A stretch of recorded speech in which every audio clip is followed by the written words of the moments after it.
El objetivo de esta pieza es exponer, aunque sea muy brevemente, de una manera muy telegráfica, algunas consideraciones en torno al mito de la naturaleza. Este mito, pues el mito filosófico de la naturaleza, se suele presentar en dos variantes, ¿no? En dos modulaciones. En una se entiende la idea de naturaleza con mayúsculas como una reunión de todas las naturalezas con minúsculas. Y entonces este mito pues se puede homologar al mito del universo o el mito del cosmos, ¿no? Donde pareciera que todo lo existente se fusiona en una unidad monista. Bien, esa es una opción, pero no es la que vamos a recorrer hoy. Hoy querríamos aquí hacer algún apunte del mito de la naturaleza en una segunda modulación, que es la modulación cuando se presenta de forma dualista, como una entidad dotada de unidad, la naturaleza, pero que estaría opuesta a otra entidad, que es la cultura. Y para ello nos parece que un contraejemplo que da que pensar es el paraje en el que estamos, que son las Arribes del Duero en Salamanca. Estamos ante una zona que es conocida como Parque Natural de las Arribes del Duero. Y quiero llamar la atención sobre todas las implicaciones filosóficas que tiene ese adjetivo de natural, ¿no? Porque lo solemos dar por bueno, pero en verdad más que un concepto técnico, un concepto ecológico, es más bien casi una idea filosófica, porque este paraje pues tiene más bien poco de natural y se parece muy poco al que, por ejemplo, don Miguel de Unamuno pudo haber recorrido pues hace prácticamente una centuria, ¿no? Cuando estuvo por estas tierras. Quiero llamar la atención sobre cómo este paisaje de las Arribes depende, por ejemplo, de la construcción de los saltos del Duero. En particular, aquí lo que vemos es el Duero represado, que es el Duero represado por el salto de Saucelle, que está allí abajo. Claro, eso ya ha hecho que la profundidad del cañón y de un río que era estacional, el Duero, pues quede totalmente modificado el paisaje. La V del cañón ya está totalmente muy subida y parece prácticamente una U. Pero es que ese paisaje supuestamente natural, entre comillas, también ha sido modificado a lo largo pues, de los siglos también por los seres humanos de otra manera, en este caso por los habitantes que estaban aquí en estas zonas, pues que construían, como se puede apreciar en el paisaje, ¿no? Los bancales, ¿no? Quitando la flora autóctona y construyendo allí pues, diferentes bancales pues, para cultivar pues, olivo, naranjo y otros frutales, ¿no? Entonces, con esto queremos llamar la atención de que pues la naturaleza no se da ni siquiera en este parque natural como algo opuesto a la cultura, sino que más bien no se presenta como una unidad monista, aunque enfrentada a la cultura, sino más bien como una especie de elementos conjugados, donde una serie de elementos naturales aparecen transformados por otros elementos culturales, ¿no? Y aquí yo creo que a lo mejor habría que recurrir para entender bien como en otros contextos, ¿no? ¿A qué nos estamos refiriendo con este paisaje?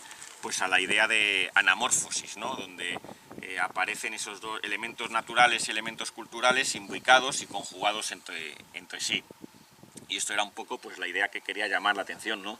Sobre que este paisaje de natural pues, tiene más bien el nombre. Muy bien. Pues a mí lo que me sugiere después de esta disertación de Carlos es muchas cosas. Primero se suele poner el par siempre Dios, naturaleza, cultura. Pero hay que recordar que los griegos, bueno, pues en el siglo VI, posteriormente, sobre todo con el tema de los sofistas, no lo ponen en la cultura, que todavía es un concepto que es más, yo creo que es posterior. Y lo ponen a nomos.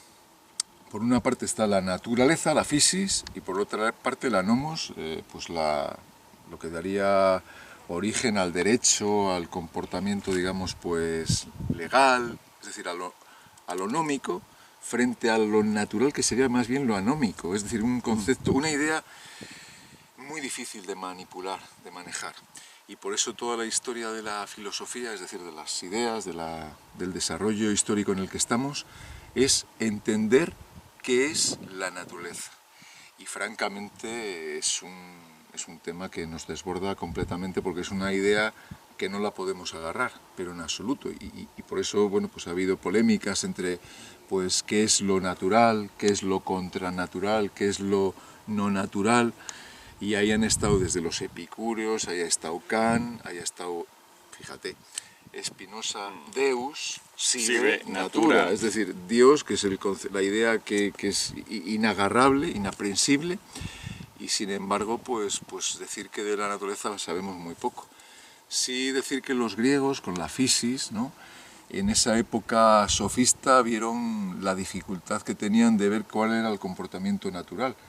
Y el mismo caos que observamos aquí, después de lo que has puesto, Carlos, pues lo observamos también en el plano de la moral, que es lo natural, ¿no? Cuando estamos viendo que desde la eugenesia, la eutanasia, lo que se piensa, incluso la eutasia, son preconceptos que nosotros tenemos sobre cómo debiera discurrir pues muchas de las ideas para luego en la polis, claro, asentado previamente en la natura. En conclusión, una idea totalmente inaprensible que yo creo que nadie entiende nada por lo que dice, a no ser cuando dices, mira, este árbol y esta piedra y estos objetos que tenemos, pues cabe en nosotros, junto a nosotros, porque si no, es una idea límite, tú dices la naturaleza, por decir algo, ¿no? Pero cuando alguien dice que esto es lo natural, no entiende nada. Y de hecho, pues muchas de las cosas que eran antes naturales o contranaturales, ahora son pues casi deificadas o naturalizadas, haciendo ese juego con Spinoza, y decir pues que estamos ante un marasmo que desde luego que si no fuera por nuestra interpretación de entender que aquello es un río, que eso son montañas y tal, pues esto no sabría, sin el componente antrópico, no tendría ni... Sí, es decir, que ahí habría que volver a todo eso del Big Bang y tal, de que no se entiende nada. Entonces no sabemos mucho de esto, de esta cuestión. En cualquier caso, pues cuando alguien dice que es fisiólogo, físico, etcétera, pues claro, esa expresión no dice nada porque el físico no se ocupa de muchas cosas que también son naturales, como lo psíquico, que también se nos escapa. Y yo creo que es una tarde preciosa para seguir contemplando esta puestina en breve de sol, ¿no? Aunque no sea natural. Aunque no sea.